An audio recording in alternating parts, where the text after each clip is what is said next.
اور اب بھی آخری دن رمضان شریف کے آئیں گے نا، تو ان میں بخار، کھانسی اور پیٹ کی بیماریاں، کیونکہ ہم اگرچہ مطلب اتنا آئلی اور عوامی جو دعوتیں ہوتی ہیں اس طرح کا نہیں ہوتا عام طور پہ اپنے فضان مدینہ میں، لیکن اگر بکثرت کھائے گا، جس طرح یہ جو انداز ہوتا ہے نا کھانے کا، وہ اگر کہوں تو دیکھنے والا ہوتا ہے، یا کہوں تو دیکھنا نہیں چاہیے، ایسا ہوتا ہے۔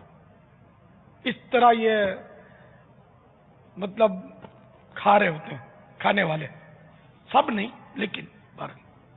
تو یہ سارا ظاہر ہے کہ جب ضرورت سے زیادہ بھریں گے تو جو پیٹ کا ناس ہوگا، پھر بیچاروں کو کسی کو الٹیاں، کسی کو، اور ہو سکتا ہے اس طرح کا ہو بھی رہا ہو، تو ہر بات تو مجھ تک پہنچتی نہیں ہے نا، تو اس لیے وہ یہاں بھی اور جہاں بھی آپ سن رہے ہیں احتیاط کیجیے۔ اب کھانے کا لطف ہے نا، یہ حلق تک ہے، حلق سے نیچے اترا کچھ بھی نہیں، یعنی کہ اب ٹیسٹ نہیں رہا، اب جزا اور سزا کا سلسلہ ہے۔ کم کھایا تو اس کی جزا آپ کی صحت کی صورت میں ملے گی، زیادہ کھایا تو اس کی سزا بیماریوں کی صورت میں، تیار رہیں بھگتنے کے لیے۔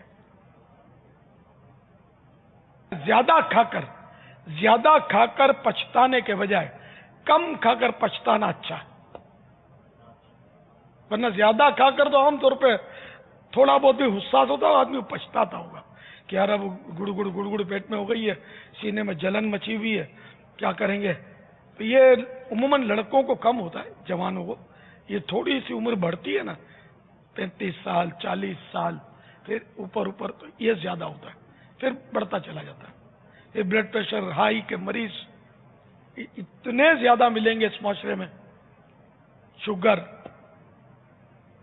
کمر کا درد، پیٹ کا درد، سر کا درد، بدن کا درد، بہت ساری بیماریاں۔ ایک رسالہ مکتبۃ المدینہ نے شائع کیا ہے وزن کم کرنے کا طریقہ، اس کے صفحہ 8 پر لکھا ہے، موٹا ہو یا دبلا پتلا، جو کوئی بھی خوب ڈٹ کر کھانے کا عادی ہو، اسے کسی بھی مہلک یعنی ہلاکت میں ڈالنے والی بیماری کے استقبال کے لیے ذہن بنا لینا چاہیے، کیونکہ زیادہ کھانے سے پیٹ خراب ہوتا ہے، اور بقول اطباء یعنی ڈاکٹرز کے بقول 80% امراض پیٹ کی خرابی سے پیدا ہوتے ہیں، جن میں 12 قسمیں بیماری کی یہ ہیں۔ نمبر 1 دماغی امراض، نمبر 2 آنکھوں کی بیماریاں، نمبر 3 زبان اور گلے کی بیماریاں، 4 سینے اور پھیپھڑے کے امراض، 5 فالج اور لقوہ، 6 جسم کے نچلے حصے کا سن ہو جانا، 7 شوگر، 8 ہائی بلڈ پریشر، 9 دماغی شریان یعنی مغز کی نس پھٹ جانا، 10 نفسیاتی امراض پاگل ہو جانا وغیرہ، 11 جگر اور پتے کے امراض، اور 12 ڈپریشن۔ تحقیق کے مطابق موٹاپا موت کو دعوت دینے کے برابر ہے، کیونکہ اس سے خون کے لوتھڑے کلوٹس بننا شروع ہو جاتے ہیں۔ ٹانگوں میں بننے والے لوتھڑے پورے جسم میں خون کی روانی متاثر کرتے ہیں۔ ایک اور طبی تحقیق کے مطابق زیادہ میٹھے اور مرغن یعنی گھی، تیل اور طرح طرح کی چکنائیوں والے کھانے اور مشروبات یعنی ڈرنکس نہ صرف وزن اور موٹاپے میں اضافے کا باعث بنتے ہیں، بلکہ ان کے استعمال سے دل اور دماغ کی شریانوں یعنی خون کی باریک نسوں میں دوڑنے والا خون بھی گاڑھا ہو جاتا ہے، جو دل کے دورے یا دماغی رگوں میں خون جمنے جیسے جان لیوا عارضوں یعنی بیماریوں کا سبب بن سکتا ہے۔ تو اس لیے سبھی کو کوشش کرنی چاہیے کہ اپنا وزن کنٹرول کریں۔ واللہ تعالی اعلم ورسولہ اعلم، عز وجل وصلی اللہ تعالی علیہ وآلہ وسلم۔ صلو علی الحبیب صلی اللہ تعالی علی محمد. باپا جان، کیا اللہ بندے کی توبہ سے خوش ہوتا ہے؟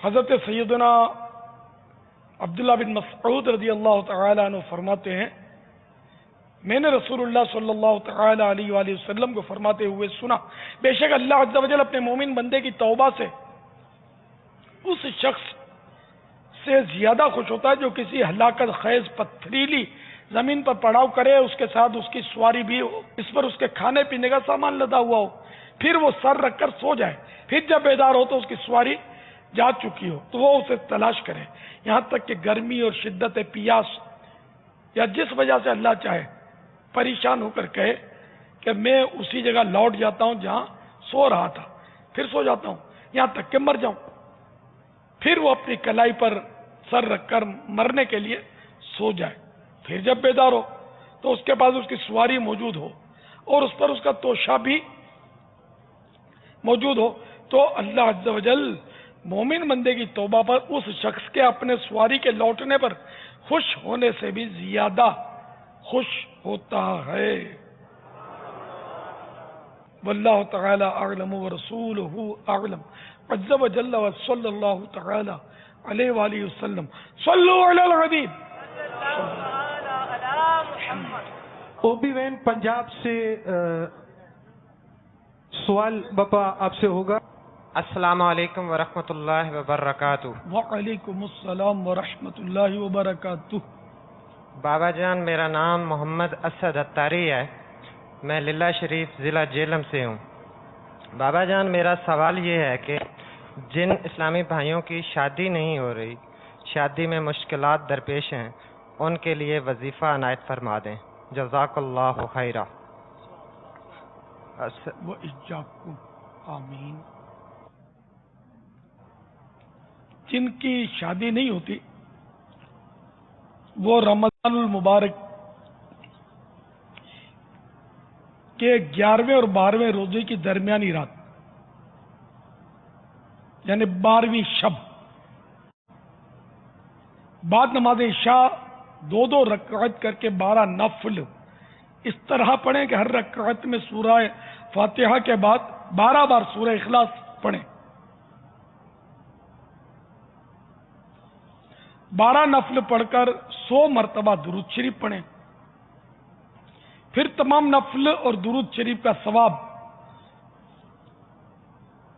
حضور پاک صلی اللہ تعالی علیہ وآلہ وسلم کو ایصال کریں، اور پھر سرکار نامدار صلی اللہ تعالی علیہ وآلہ وسلم کے وسیلے سے اللہ تعالی کے حضور گڑ گڑا کر خلوص دل کے ساتھ کم از کم 15 منٹ اپنے لیے یا اپنی بہن بیٹی کے لیے اچھے رشتے کی دعا کریں، انشاءاللہ تعالی اگلے رمضان سے پہلے مراد پوری ہو جائے گی۔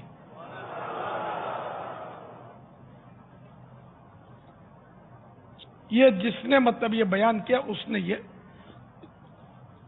کہا ہے کہ یہ 1 مہینے کے رمضان مبارک آتے رمضان مبارک تک مراد پوری ہوگی۔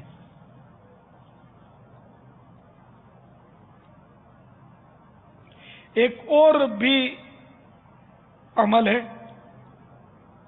جو قدر آسان ہے، جس لڑکے کی شادی نہ ہوتی ہو وہ مسجد میں اس نیت سے جھاڑو لگائے کہ میری شادی ہو جائے، انشاءاللہ عز و جل اس کا رشتہ جلد ہو جائے گا۔